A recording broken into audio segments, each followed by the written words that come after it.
देश नहीं है, ये हमारा देश है, ये उनकी चलाता ना चाहिए सरकार। नमस्कार दोस्तों, आज हम आपके सामने देश की वे 50 बड़ी और डरावनी सच्चाइयां लेकर आए हैं जिन्हें मोदी सरकार की चाटुकार, झूठी और पूरी तरह बिकाऊ गोदी मीडिया ने जानबूझकर दबाकर रखा है।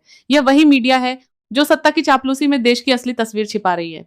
महंगाई आसमान छू रही है, बेरोजगारी युवाओं को निगल रही है, किसान आत्महत्या कर रहे हैं, सीमा पर घुसपैठ हो रही है, अर्थव्यवस्था लड़खड़ा रही है, शिक्षा और स्वास्थ्य व्यवस्था चरमरा चुकी है। फिर भी गोदी मीडिया सिर्फ मोदी जी की जीत और भारत उदय का ढोल पीट रही है। हम बिना किसी दबाव, बिना किसी डर और बिना किसी सत्ता की गुलामी के देश की असली हालत आपके सामने रख रहे हैं। सच जानने के लिए इन खबरों को अंत तक देखें। तो चलिए अब आपको दिखाते हैं। दोस्तों, सबसे पहले बात करते हैं कि भरी संसद में अनुराग ठाकुर ने राहुल गांधी को गाली दी। उसके बाद जो हुआ उसे देखकर आप हैरान हो जाएंगे। आखिर अनुराग ठाकुर ने राहुल गांधी को गाली क्यों दी?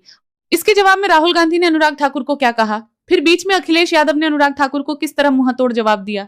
इसके बाद अनुराग ठाकुर की हालत खराब हो गई। वहीं स्पीकर साहब ने इस पूरे मामले पर क्या कहा, इस बारे में भी आप लोग सुनिए। आखिर अनुराग ठाकुर ने राहुल गांधी को गाली क्यों दी, वह भी भरी संसद में? चलिए सबसे पहले आप ये वीडियो देखें, उसके बाद हम आगे बात करेंगे कि आखिर इसकी वजह क्या थी। जिसकी जात का पता नहीं वो गन्ना की बात करता है। जितना मेरा आप लोग इंसल्ट करना चाहते हैं आप खुशी से करिए, आप रोज करिए, मगर एक बात मत भूलिए, जाति जनगणना को हम यहाँ पास करके दिखाएंगे। सभापति महोदय, इनसे ये पूछना चाहता हूँ, आपने जाति कैसे पूछ ली, ये बताइए बस। आप जाति कैसे पूछ सकते हैं? आप बताएं, जाति कैसे पूछ सकते हैं? आप पूछ के दिखाओ जाति को। आप जाति कैसे पूछोगे तुम? सर, ओबीसी की बात, जनगणना की बात बहुत की जाती है। माननीय सभापति जी, जिसकी जात का पता नहीं वो गन्ना की बात करता है।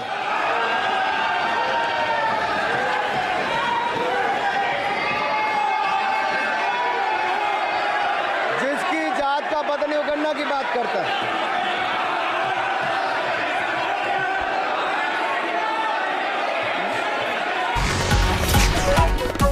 दोस्तों, जैसा कि आपने वीडियो क्लिप देखा, अनुराग ठाकुर ने जनगणना को लेकर राहुल गांधी की जाति पर सवाल उठा दिया। इसके बाद अखिलेश यादव ने उन्हें मुंहतोड़ जवाब दिया। दोस्तों, आपका इसके बारे में क्या कहना है? क्या अनुराग ठाकुर ने जो राहुल गांधी से कहा वह सही था या गलत? हमें कमेंट करके जरूर बताइए। अब बढ़ते हैं अगली खबर की ओर। दोस्तों, अब बात करते हैं सबसे दर्दनाक और हैरान करने वाली खबर की। दिल्ली के जंतर मंतर से जो प्रदर्शन शुरू हुआ था, जिसमें सोनम वांगचुक अनशन पर बैठे हुए थे, अब वह प्रदर्शन पूरे हिंदुस्तान में फैल चुका है और देश के युवाओं की एक ताकत बन चुका है। इसी को लेकर झारखंड में भी एक बड़ा प्रदर्शन शुरू हो चुका है, जिसमें कई लोग अनशन पर बैठे हुए हैं। ये लोग सरकार के सामने अपनी मांगे रख रहे हैं। क्या सरकार इनकी मांगों को पूरा करेगी?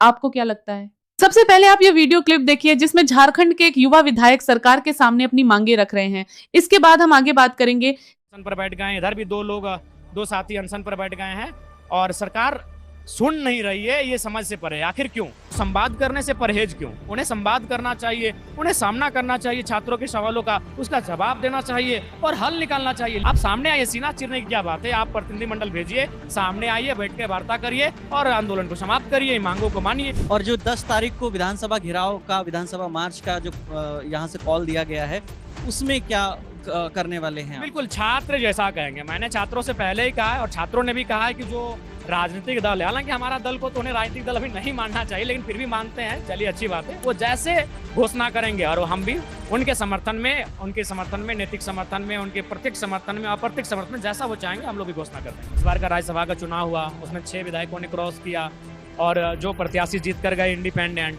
वो सबसे पहले आके मुख्यमंत्री जी से ही मिले हैं। तो ऐसे में ये चर्चा है कि मुख्यमंत्री महोदय और भारतीय जनता पार्टी, विशेषकर गृह मंत्री महोदय जो अमित शाह जी हैं, उनके बीच लगातार बातचीत होती है, अच्छी बातचीत होती है, एक अच्छा संवाद होता है। भारतीय जनता पार्टी राज्य में रिटर्न गिफ्ट कर रही है कि वो कांग्रेस पर हमलावर है, वो कांग्रेस के कार्यालय को घेरने जा रही है, लेकिन जेएमएम के कार्यालय को नहीं घेर रही है।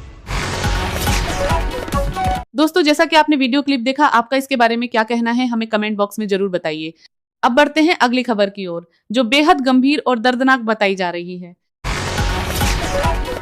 अब दिल्ली के जंतर मंतर पर चल रहे प्रदर्शन को लेकर सिर्फ धर्मेंद्र प्रधान के इस्तीफे की बात नहीं हो रही, बल्कि अब अमित शाह पर भी सीधे सवाल उठ रहे हैं। इसी को लेकर पूरे देश के युवा फिर से प्रदर्शन कर रहे हैं और अमित शाह के इस्तीफे की मांग कर रहे हैं। इस विरोध में युवाओं का क्या कहना है, आप खुद सुनिए। पड़ेगा ये घमंड में बैठे थे कि शिक्षा मंत्री इस्तीफा नहीं देगा।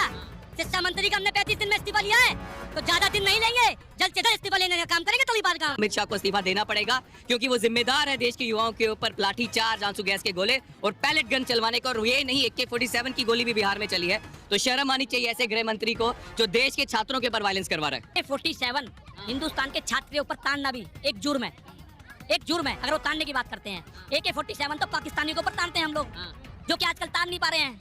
छात्रों को क्या समझ लिया था? छात्रों को इन्होंने पाकिस्तानी समझ लिया और आतंकवादी समझ लिया, इसलिए इन्होंने हमारे ऊपर AK-47 तान दी। सबको दिख रहा है, AK-47 से इन्होंने हमला करवाया, आंसू गैस के गोले छुड़वाए, उन्होंने पानी की फायर ग्रेड से इन्होंने हमला करवाया। वो छात्र के आतंकवादी है, देशद्रोही है या क्रिमिनल है? कौन है वो छात्र?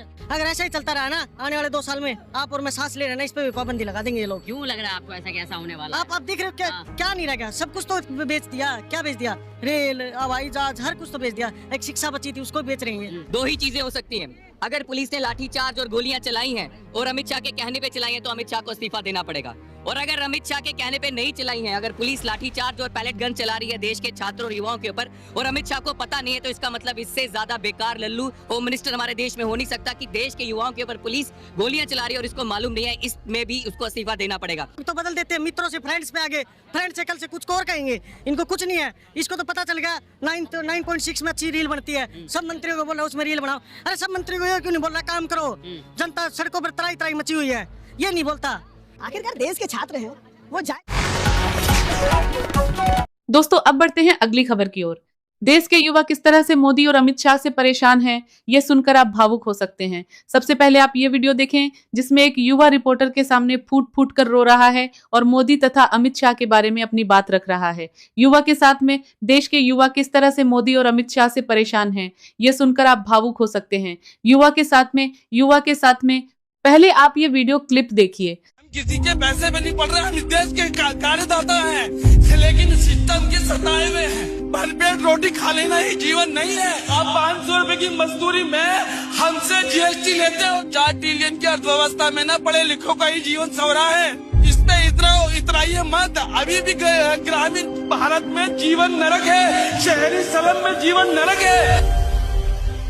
8 घंटे की बात ही खत्म हो गई। 10-10, 11-11 घंटे काम ले रहे हैं, 14,000 13,000 रुपए सैलरी दे रहे हैं। महंगाई के जमाने में अपनी मेहनत का भी हक ना मिले तो अभी साफ है। जब उसे कोई कंपनी मालिक पूरी तनख्वाह ना दे तो उसको यह हक राइट होना चाहिए कि वो अपनी लड़ाई अकेले लड़े। मजदूरों की बात कोई नहीं करता, मजदूर की बात यूँ नहीं करता, क्योंकि मजदूर सड़क पे नहीं आ सकता। वो एक दिन काम नहीं करेगा तो उसका घर नहीं चलेगा, क्योंकि मजदूर सड़क पे नहीं आ सकता।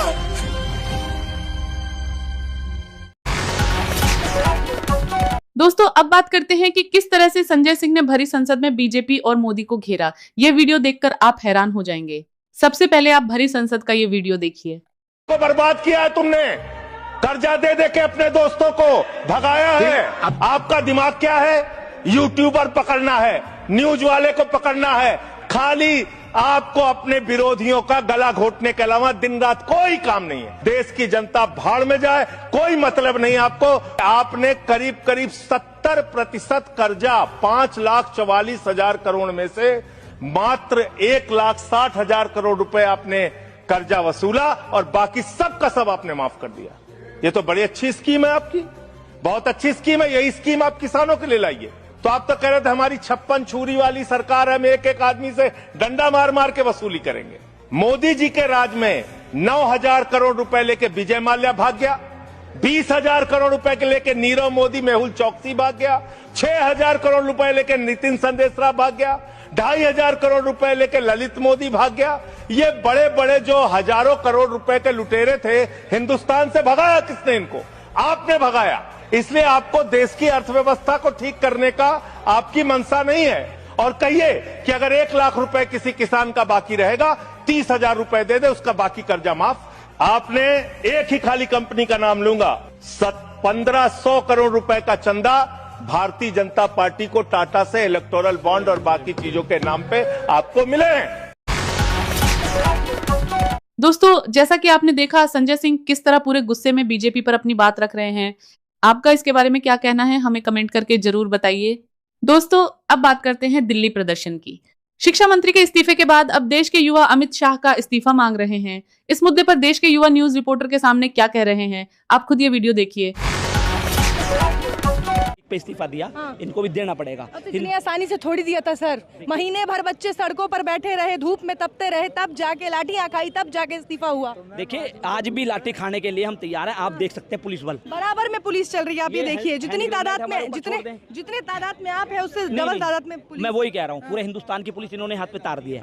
ये हम हमारे ऊपर ग्रेनेड छोड़ दे, हमें लाठियों से मारे, डंडों से मारे, या फिर AK-47 से मारे, जैसे बिहार के अंदर मारा है हमारे भाई को। आपको डर नहीं लगता? देखिए हमें डर नहीं लगता।